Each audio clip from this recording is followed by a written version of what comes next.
Tight ends. Here we go. Four players that I want to discuss with you guys today that are possibly going to take the place of George Kittle in the near future. And these four players are in no particular order.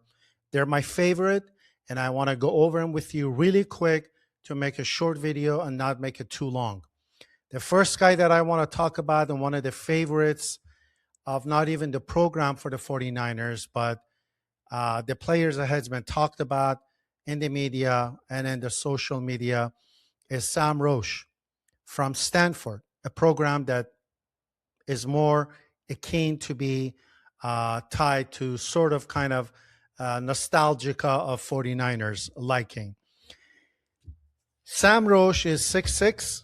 He is 267 pounds. He ran a 4.740, not the fastest, but he has kind of shorter arms, 30-inch and a half, roughly, with a span of 76 inches. And he did a vertical of 38 and a half inches. He has big hands, 10-inch hands. And as far as his grading, hands 67% grading, rather 64, I apologize. Short receiving 69, intermediate routes 78%, deep threat 66%, blocking 67%. Now, his best year that they're talking about was in 2025, just this past season, where he caught 49 catches for 545 yards. And he had, I believe, in each of his last two of his years, he only had 2 touchdown receptions. So it looks like he wasn't utilized in the red zone a lot. But nonetheless, he's got that potential to be a starting caliber for 49ers. The next guy that I want to talk about is another guy that I've mocked, that I've looked at and I like, is Jack Andrews from Texas. He is 6'5". He has 9.5-inch hands. He ran a 4.6240, a little bit faster than Sam Roush. He is 245 pounds. His arms is a little bit bigger at 31, a little over 31 inch. I still consider that short. And his 10-yard split was 1.59, which is pretty good. But one of the good things that he has, which I think Kyle and the rest of the team will like, is he has good hands, meaning he doesn't drop any balls. He's graded at 98% for his hands. And short receiving, 83%. Intermediate route, which is kind of like a sweet spot for Brock Purdy, he's at 91%, meaning he has those intermediate routes, good hands that can catch those routes that Kyle likes to run and Brock Purdy likes to throw. His deep threat is also 88%, which is not bad running at 4.62. I think he could, if he has a jump start, he could get a step or two on the linebackers or a safety trying to come across the field. But other than that, his blocking is 71%, still good. Not elite, but good enough, and he can get better. So with that, we will go to the third guy that I like. Here's a kind of an anomaly. Again, I spoke about him maybe 2-3 weeks ago, maybe even a month ago, that pretty much was an unknown guy.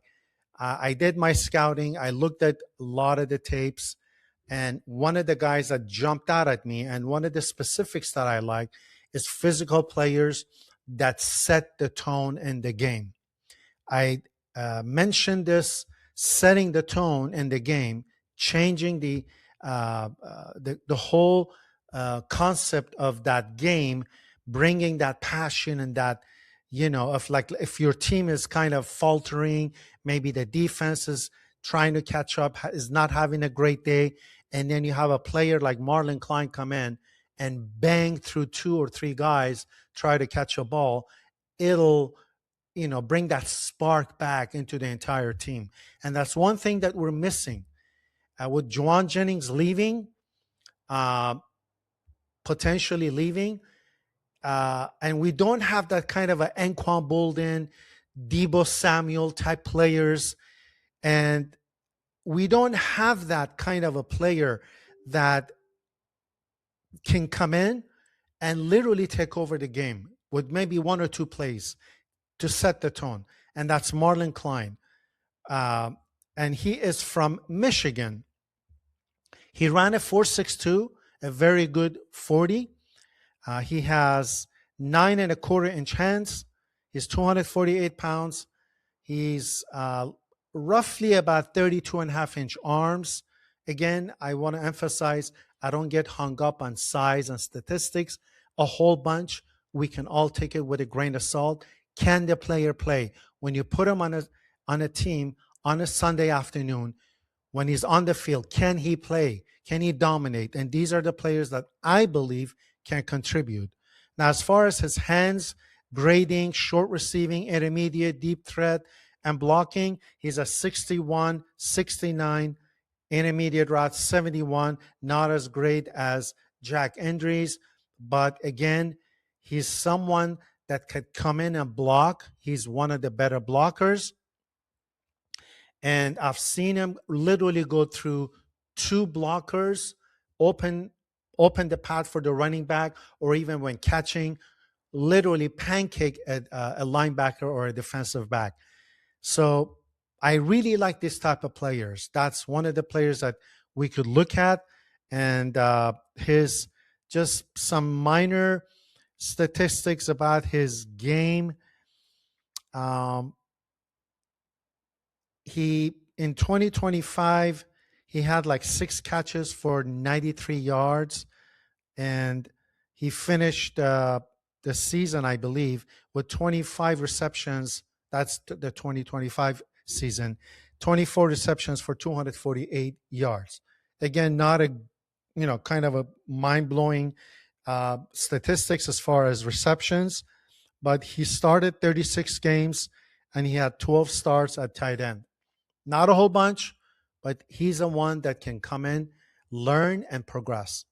And the last guy that I want to talk to you guys about, write his name down because I don't see him being mentioned anywhere.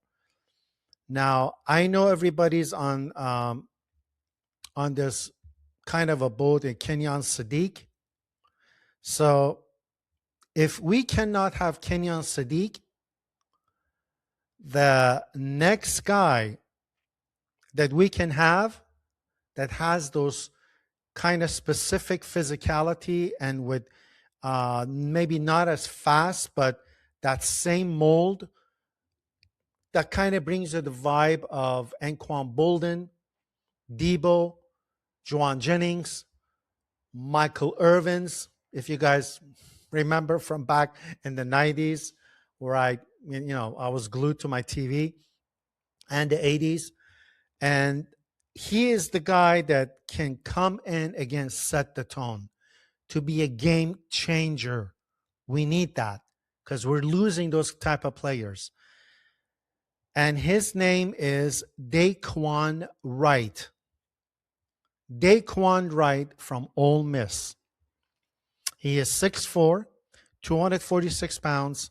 He ran a 4.55 40. Over 9-inch hands, 9.25-inch hands. And his grading for hands is 75%, good enough for me. Short receiving, 81, good enough. Intermediate route, 83%. Deep threat, 85%. Blocking, 53%. He can learn, he can progress, but he is certainly one of those type of players that gives those vibes of those players that I just mentioned. Now, I know you guys probably haven't heard of this guy, but it seems like maybe some of us have an eye for different kind of players. What I focus on is attitude, wanting to play, his passion for the game. You don't have to be top of the guy in the statistics, but when you come in, you play, you change the game for the next player. you bring that passion for the entire team. And I think player like Daquan Wright and Marlon Klein can do that. And with that said, I want to thank you guys for joining me. Don't forget to share, subscribe, like, make a comment, and good or bad, let me know what you think. Let this channel grow, and I can bring you more content in the future, possibly for wide receivers and maybe even linebackers if we get the time to do that. Thank you again, and we'll see you soon.